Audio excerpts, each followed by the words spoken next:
the tenacity it takes to face your inadequacies and continue to try, that's where we've succeeded.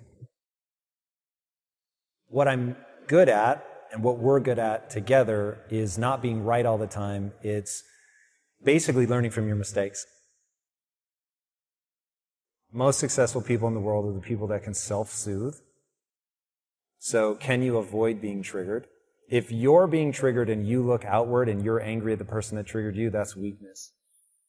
You are manifesting weakness, and you have to go, ooh, that means I have an insecurity around this thing. I need to address my insecurity, and then that's going to put you in a far more powerful position to move forward. People that are successful, they can self-soothe, they can stay emotionally calm in the midst of a storm. When everybody else is panicking, they're only looking at solutions. Most people can only see, these are the 152 ways that this could go wrong. No matter how outrageous, there is a way to pull this off. Stop telling me all the things that aren't going to work. Tell me the thing that is going to work. And successful people are about that. They are good decision makers. They are hyper resilient. They don't stop at failure. They don't get in their own way from an ego perspective. They're looking nakedly at their own inadequacies. And they've got enough confidence to get people going behind them.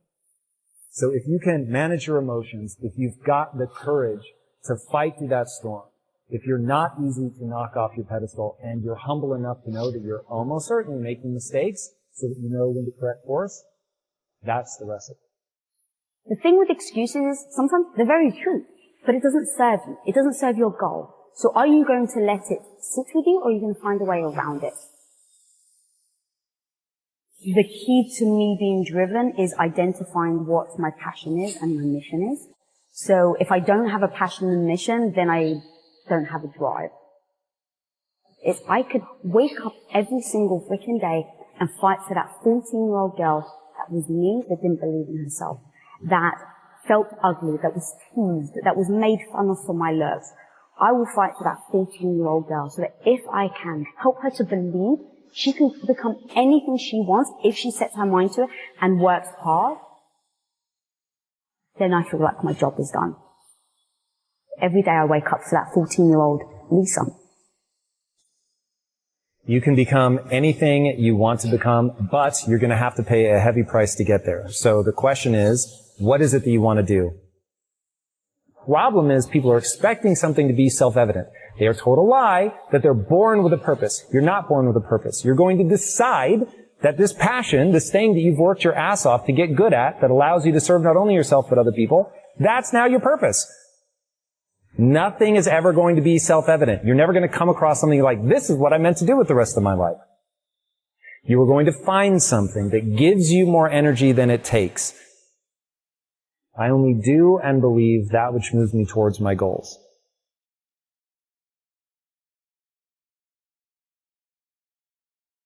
And so everybody in Impact Theory University, if you ask them, which I do frequently, what's the epitaph I want on my tombstone? It's you're having a biological experience.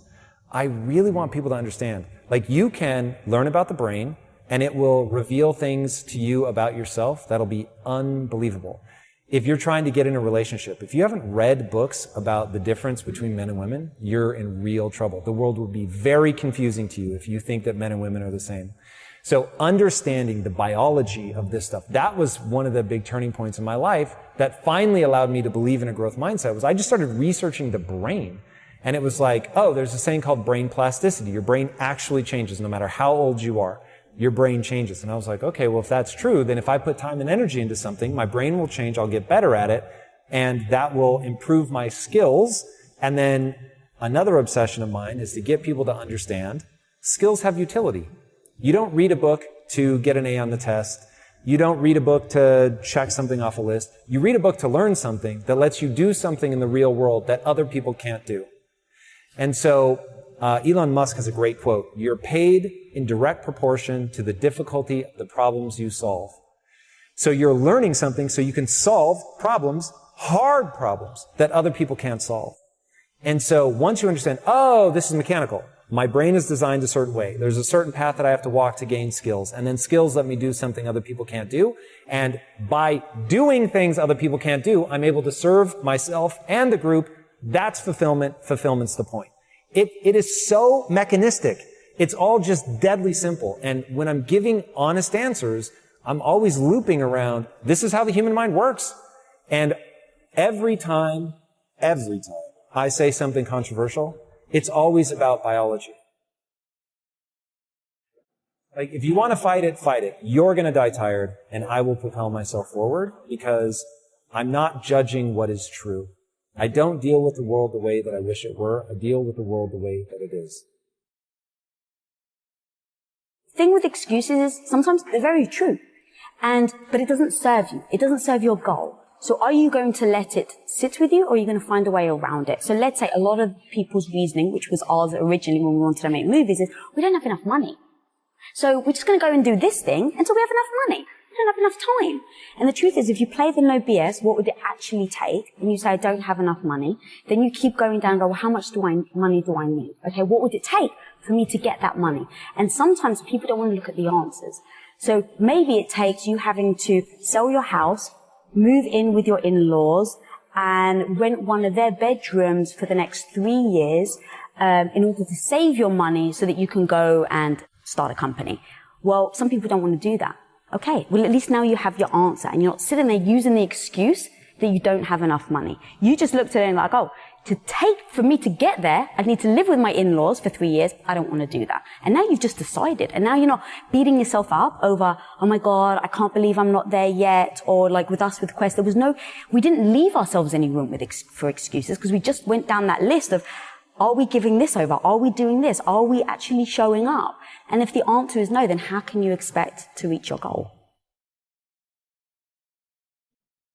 So once we sit there and go, what is our goal? To build a studio as big as Disney.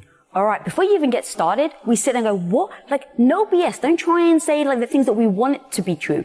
But actually, what is true, that what would need to be true in order for us to build a studio as big as Disney? And so we sat there and we said, okay, it's going to take us to put our own capital in. It's going to take us to work hard. What does work hard look like?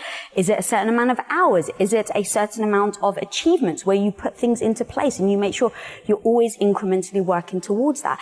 Is it that maybe you have to, so this is exactly what we did with Quest. It was, we have to put the house on the line. And that was like the no BS. That's what it's going to take for us to go all in and build Quest Nutrition. And so once we sat there and said, okay, it's going to take us to put our house on the line. It's going to take me at the time to be the supportive wife to come in and help you out. It's going to take no vacations. It's going to mean you're going to need to take a third of your pay cut. Like, we literally sat down and wrote a laundry list of what it's going to take to start Quest Nutrition. And once we had that list, we just looked at each other and were like, all right, are we willing to do it? And when the answer is yes, now you just know what you're heading towards. You know the type of path that you're about to approach. And so there's no surprises. There's no all of a sudden him coming home and going, yeah, babe, so the business isn't doing well. And so, oh my God, I'm so sorry, but we lose our house, right? There's no surprise. We've established what we're going to do in order to go for that goal. And in that comes the sacrifices. What are you willing to sacrifice? What are the things that you're okay with putting aside for now? And a lot of that was my self-esteem, my ego of like, I didn't know what I was doing. So every day I'm struggling. I'm trying to figure something out and I keep failing. But I knew that I had to learn in order to get to the goal that we wanted to get to. So I knew every day I had to get back up. And then the same with him, with the skill sets. What skill sets do I have to learn in order to get to the goal that we want to get to? And that comes with a lot of freaking sacrifices. I'm no longer going to value myself for being good, smart, right, worthy. I'm going to value myself entirely for figuring out what I need to get good at to achieve my goals, and then I'm just going to do that. And I'm going to do it knowing that success cannot be guaranteed.